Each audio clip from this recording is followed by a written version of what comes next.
नमस्कार मित्रों, मैं नीतीश भारद्वाज।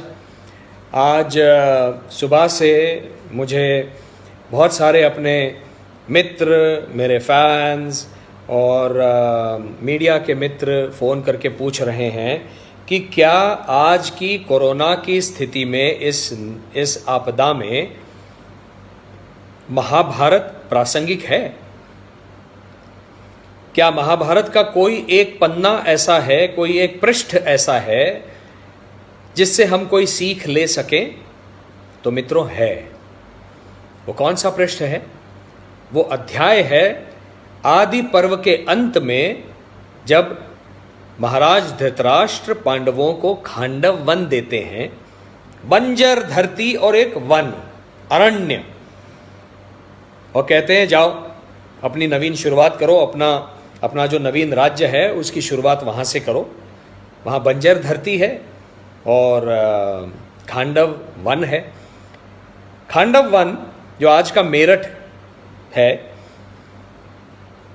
उसका नाम खांडव इसलिए था कि खांड मतलब मधु, स्वीट।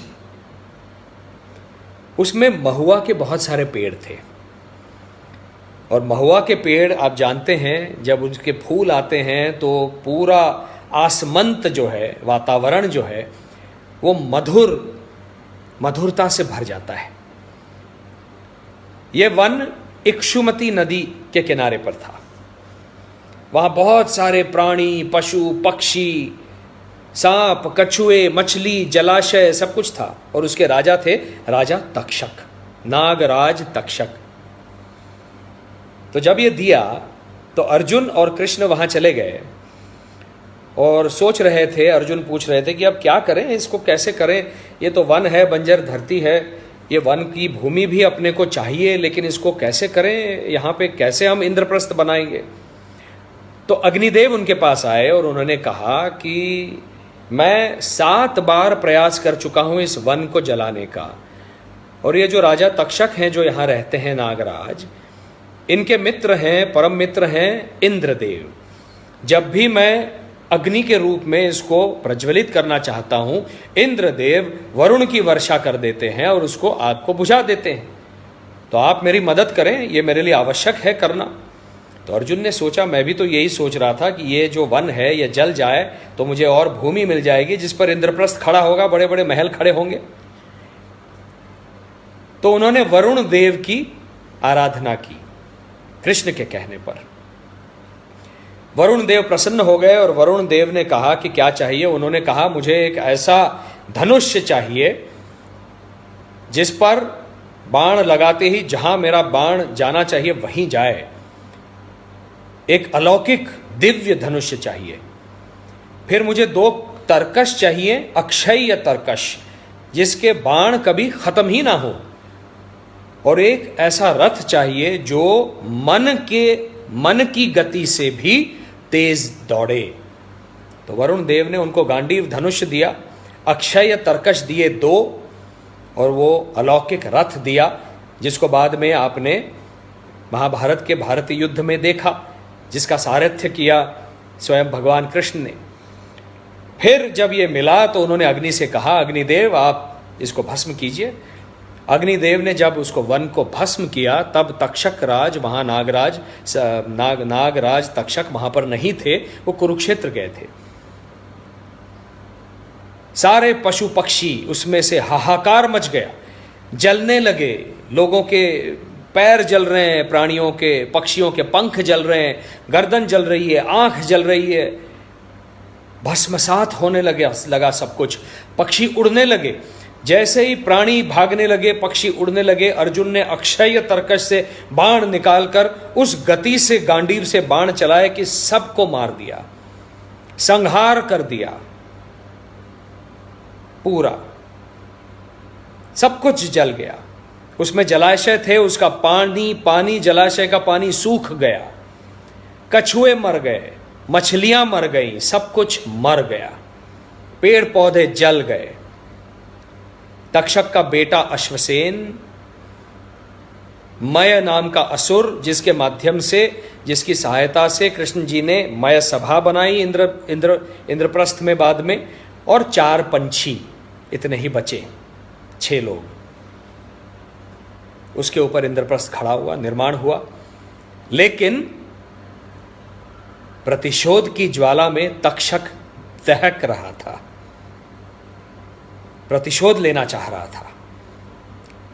वो रुका, भारतीय युद्ध खत्म होने तक रुका, पांडव स्वर्गारोहण पर चले गए तब तक रुका, राजा परीक्षित बना हस्तिनापुर का, तब जाकर तक्षक ने उसे काटा, दंश किया, डंक मारा और राजा परीक्षित मर गया।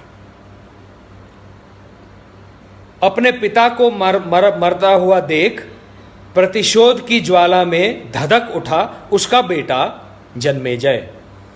उसने एक ऐसा यज्ञ का आरंभ किया, पूरे आर्यावर्त से, हर वन से, नैमिषारण्य, काम्यक वन, दंडकारण्य, हर वन से उसने सर्पों को एकत्रित करके उस अग्नि में यज्ञ के डाल दिया, मार दिया। उसको, उस क्रोध को देखकर ऋषि वैशंपायन ने उसे बिठाया और जन्मेजय को महाभारत की कथा सुनाना आरंभ किया। उसका प्रयोजन, कई प्रयोजन थे। जीवन यापन कैसे करना है, कलयुग में जीवन यापन कैसे करना है, ये वो राजा जन्मेजय को बताना चाह रहे थे। शांति से कैसे जीवन यापन करना है, प्रतिशोध का अंत नहीं है। आज क्या हम यही नहीं कर रहे हैं? आज जहां पूरा भारत लॉकडाउन में है, सड़क पर कोई नहीं है, ना कोई वाहन है, ना मनुष्य है, इक्का दुक्का छोड़कर जो डंडे खा रहा है। आज देखिए दिल्ली के बाहर, यूपी के रोड पर, हरियाणा की रोड पर नीलगाय दिख रही है। आज आपको सांबर दिख रहा है, बारासिंगा, आज आपको चीतल दिख रहे हैं। इसका अर्थ क्या है? हमने इनके वन नेस्तनाबूद करके अपने शहरों को बसाया है और अपने राष्ट्रीय महामार्गों को बनाया है। आज हम यही कर रहे हैं, पेड़ों को काट रहे हैं, अनाधुन काट रहे हैं, कोई पेड़ लगा नहीं रहा है। ये रुकना चाहिए। यदि ये नहीं रुका, ये सीख है महाभारत की, इस अध्याय की, खांडव वन के अध्याय की, ये प्रासंगिक है आज के लिए। यदि ये नहीं रुका तो जिस दिन प्रकृति का कोप होगा, प्रकृति मात्र एक छोटी सी करवट लेगी, बस थोड़ी सी, इतनी सी, बस। वो रिक्टर स्केल होगा 10, और जिस तरह से डायनासोर्स का युग खत्म हो गया, समाप्त हो गया, ये मानव वंश समाप्त हो जाएगा, कुछ नहीं बचेगा। महाभारत के इस खांडव वन, इस अध्याय का, इस कहानी की प्रासंगिकता यह है कि आज हम सीख लें, प्रकृति के साथ संतुलन बना के रहना सीख लें, उसकी हार्मनी में जीना सीख लें। पशु, पक्षी, प्राणी, तितलियां, मधुमक्खियां, हर एक जीव, उसके जीवन का आदर सम्मान करना सीख लें, को एग्जिस्टेंस सीख लें, लेट एंड लिव की भावना को सीख लें। हमको विकास चाहिए है, विकास किसको नहीं चाहिए? हमको प्रगतिशील बनना है, लेकिन उसके साथ में इन सब की भी रक्षा करनी है।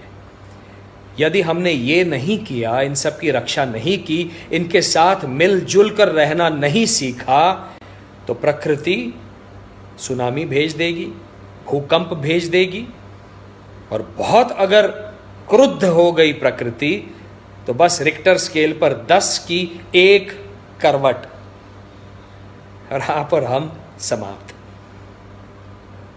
इसके लिए आज इस लॉकडाउन में ध्यान कीजिए, मेडिटेशन कीजिए, अपने अंदर झांक कर देखिए हम क्या कर सकते हैं, हम कहां गलत थे, और वो नया आचरण दिखाइए। इस लॉकडाउन के बाद हमको नवीन भारत का निर्माण करने का ये सुनहरा अवसर है। इसीलिए माननीय प्रधानमंत्री जी के जो 2 की वर्ड्स हैं, 2 संयम और संकल्प, उसके साथ में मैं जोड़ना चाह रहा हूं स्वाध्याय। स्वाध्याय करना है हमको ताकि हम एक बेहतर इंसान बने, बेहतर मनुष्य बने, जो प्रेम करना जानता है, जो शांत रहना जानता है। यहां पर आज ये जो अपने अगल बगल में शांति है, कोई हॉर्न नहीं बजा रहा है, पै पू, ये जो शांति है, इस शांति से प्रेम करना सीखिए। इस शांति को अपने हृदय में, अपने मस्तिष्क में, अपने हृदय में लाना सीखिए, ताकि हम इसी शांति को लॉकडाउन के बाद अपने अगल बगल में वातावरण में प्रसारित कर सकें। उससे ये मनुष्य वंश शांत होगा। इसी में मनुष्यता का भला है। स्वाध्याय करना है हमको ताकि हम एक बेहतर इंसान बने, बेहतर मनुष्य बने, जो प्रेम करना जानता है, जो शांत रहना जानता है। यहां पर आज ये जो अपने अगल बगल में शांति है, कोई हॉर्न नहीं बजा रहा है, पै पू, ये जो शांति है, इस शांति से प्रेम करना सीखिए। इस शांति को अपने हृदय में, अपने मस्तिष्क में, अपने हृदय में लाना सीखिए, ताकि हम इसी शांति को लॉकडाउन के बाद अपने अगल बगल में वातावरण में प्रसारित कर सकें। उससे ये मनुष्य वंश शांत होगा।